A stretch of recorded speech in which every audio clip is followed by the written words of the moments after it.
Welcome to your weekly show, Health and Lifestyle. My name is Marie Yambo. Our social media handles at Marie Yambo at KBC Channel 1 on X and KBC Channel 1 TV on Facebook. Now, the recent suspension of USAID programs is likely to have profound impact, particularly for HIV patients. Now, experts and affected individuals share how this disruption threatens access to vital medication and care for the vulnerable population. But before that, let's take a look at what's coming up in the program. Coming up in the program. As a country, our medication is supported by PEPFAR. So we are worried what is going to happen like now after the next 6 to 9 to 1 year. HIV treatment at risk. The government, you have no choice. You've got to act. You've got to realign your budgets. You've got to stop some of the things that you had planned to do, which are different, to be able to save the lives of the people who are there. Call for sustainable solutions. And on good practice, strategies to prevent HIV infections. We begin with Jackie's story. Now, Jackie Wambui is worried about the suspension of USAID programs that have been essential to her treatment and well-being. Within 2 years after her diagnosis, her health took a hit. But thanks to antiretroviral treatment, she regained her health back. Wambui's concern is just like that of countless of individuals who depend on these life-saving programs for their survival. Here is her story. Jackie Wambui is living positively. 20 years ago, she tested positive for HIV. She's come a long way from the days of denial and uncertainty. So I can tell you, like before I decided to take the HIV test again, it was, it can't be me who the nurses are telling me test. I'm like, really? And when I did take the test, I sort of like had this flashback, like, okay, so this is what could have happened to me at this particular time. And at the time when I tested, I had 3 of my boys, my children. And the first thing I thought to myself, because those days it was AIDS, it wasn't really like HIV, and it was like everybody who gets AIDS is going to die. And because I was so sick, and what I was reading in the books, I had AIDS, right? So I was like, even if I'm dying, I don't want to die right now, right?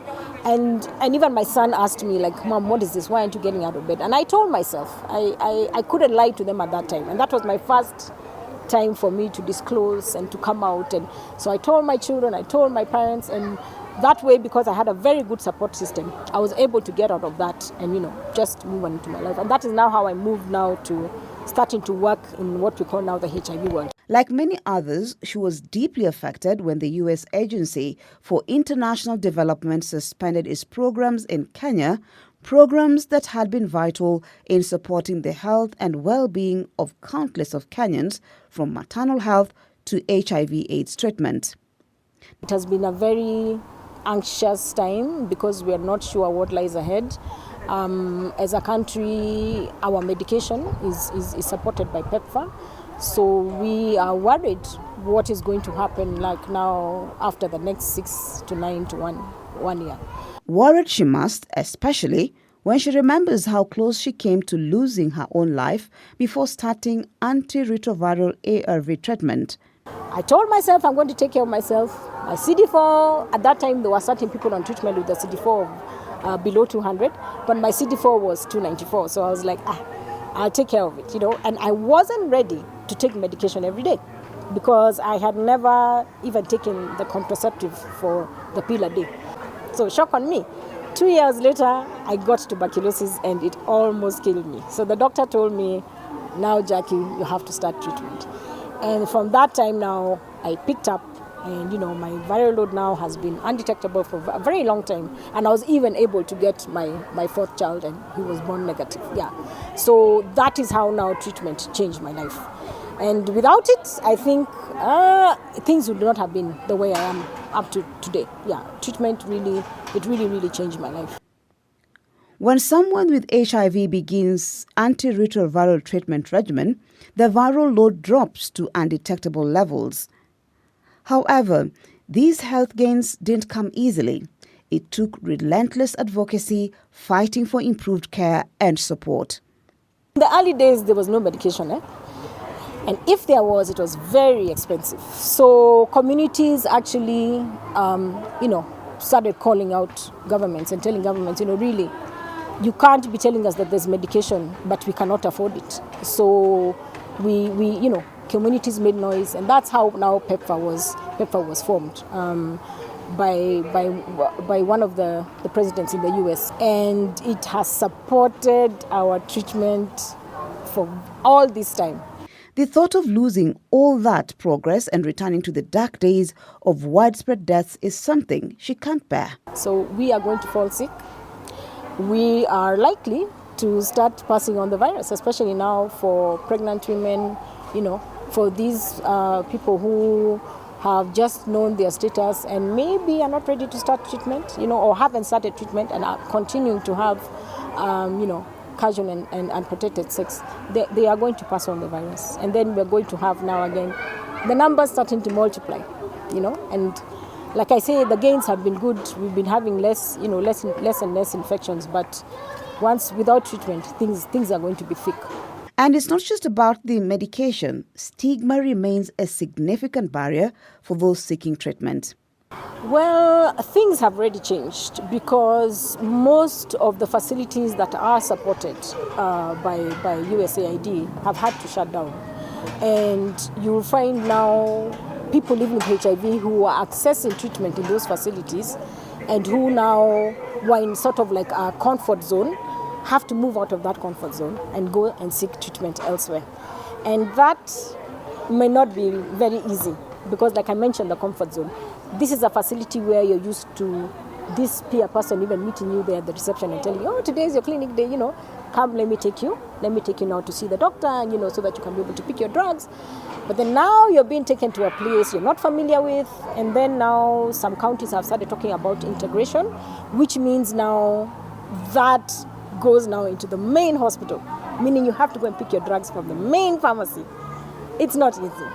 This is now getting people totally out of what they are used to. And it has taken a lot of time for us to encourage people, please continue to take your medication.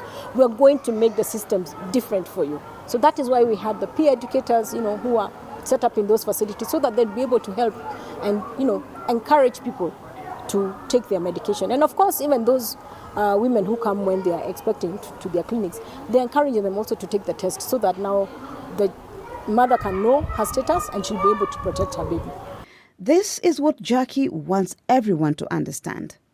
People don't understand what it is actually to live with HIV. Managing HIV is not just waking up and taking the tablet every day. It's a lot of things. I have to be in an environment where it is easy to take my tablet. I have to be in an environment where people understand that I need to take my medication every day. I have to be in an environment where I have to eat well because, again, ARVs without medication is tricky. I also have to take my medication every day so that I don't get the diseases like tuberculosis. I don't get meningitis.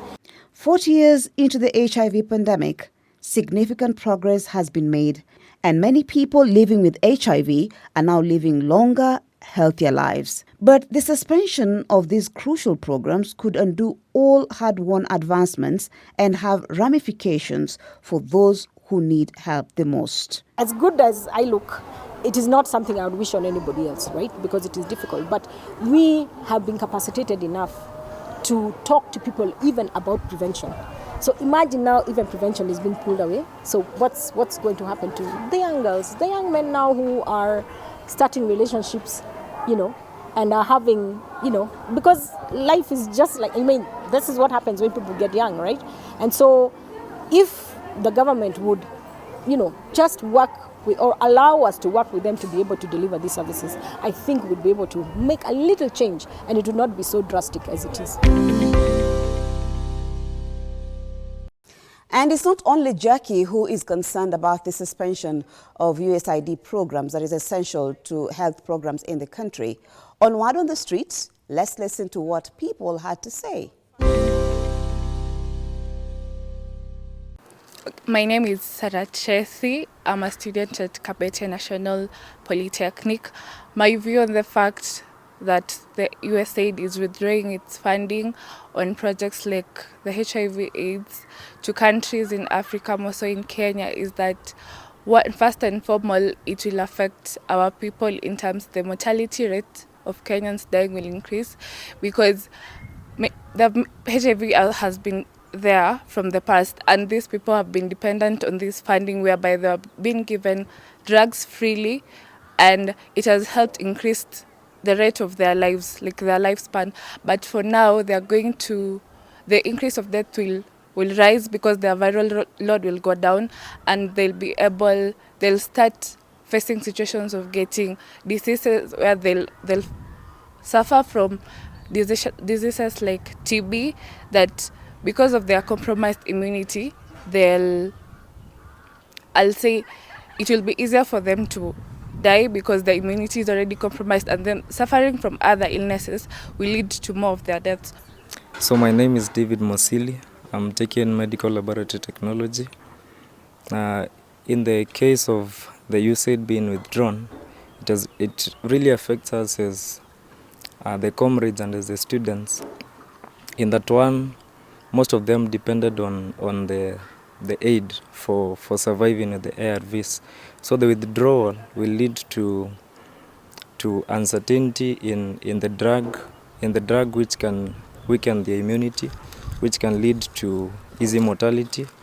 And also it has put a lot of pressure in terms of the government funding. So the government being affected, it will lead to inability to manage the situation, the HIV situations. So this will affect a lot of people, and it will also lead to more spread. Like for example, during childbirth, there are medications that are given to prevent the mother-child transmission. So if these drugs will not be supplied, it means that there will be an increase in the spread.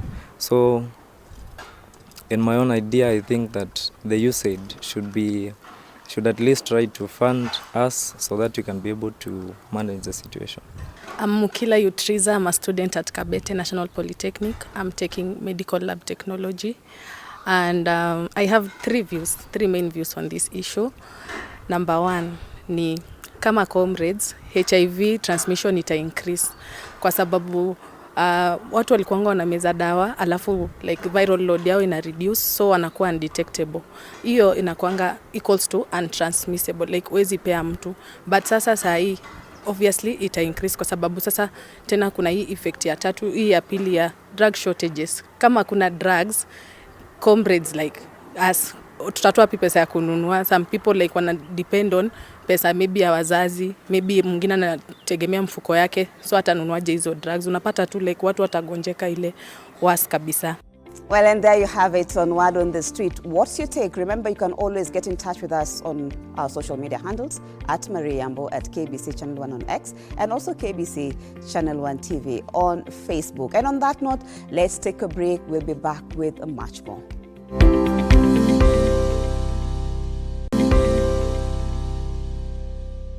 Welcome back, and thank you for staying with us.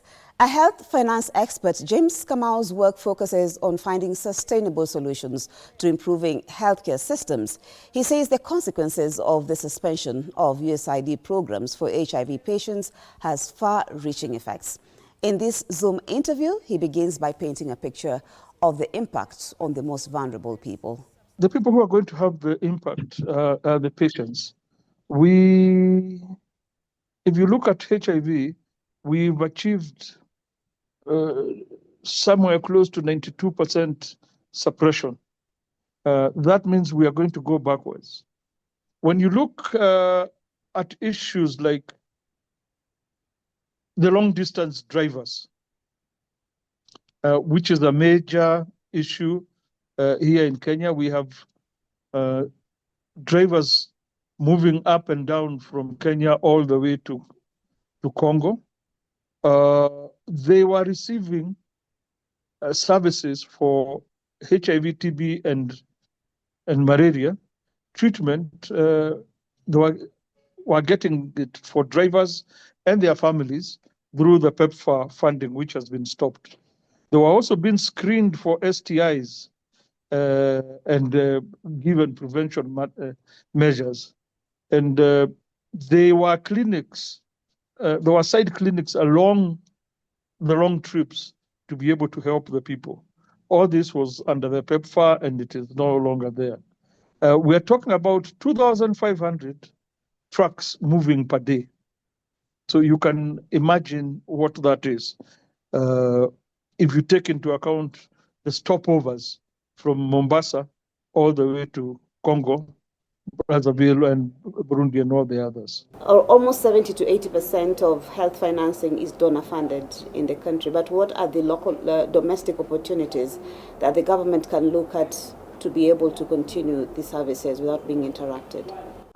Kenya, we are advantaged in that we had come up with a transition framework, and transition framework from away from the donor funding to local funding, and that is there, and the paper was lying in cabinet, and like you've had the minister and the PSA of health say, they are going to continue because they are going to get local funding. Just talk about Kenya being fully a middle-income country. In essence, we are expected to fully fund, can I say, most of our services and needs within the country. So this did not really should not actually come as a surprise to Kenya. Remember, even before the Trump suspension, we were in danger as a country because we, as a country, have been were related, or we were rated as a full-fledged middle-income country, and that meant, and the process had started, that Kenya would fund at least 70 to 75% of its response to HIV, TB, and malaria. Just like South Africa, which funds 90% of all its responses from its own domestic resources. So it is important. But in as much as it may hurt quite a number of people and everything, I think it is something in the right direction. Exactly, that's the question. Where would we get the money now? I think we need to get our priorities right in redistribution of funding. When HIV started in the early years, before fully being intervened by on issues of ART, the bed occupancy in most hospitals was over 50%. So you could see 50% of less than 1 million people eating into the health budget of over 50 million people. So it is important that we don't go backwards. And this is an emergency. We cannot afford to do otherwise. And I think even the African governments have understood that it is an emergency. So yes, we are going to have a lot of problems. We were very comfortable that out of that 70, 80%, funding for staff and for the services, which was being paid for, which has since been stopped because they have been told to stop, was coming from there. So this is something that we need to absorb ASAP if we don't want another catastrophe within the health sector. Mm-hmm. What would be your advice then, now, to the government if you're given a chance to just talk to them? The government, you have no choice. You've got to act. You've got to realign your budgets. You've got to stop some of the things that you had planned to do, which are different, to be able to save the lives of the people who are there.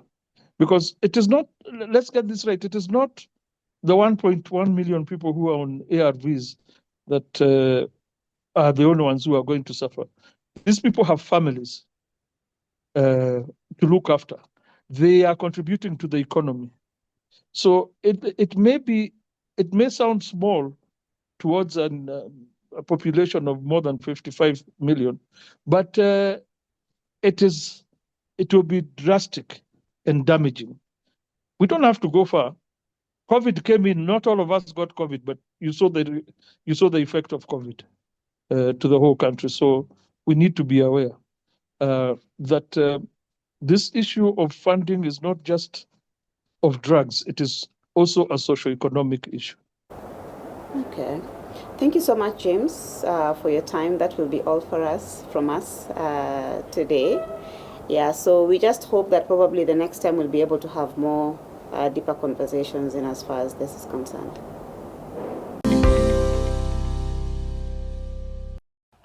Indeed, the consequences of donor dependency, but we also know that the Ministry of Health is doing the much that it can to ensure that these services continue smoothly.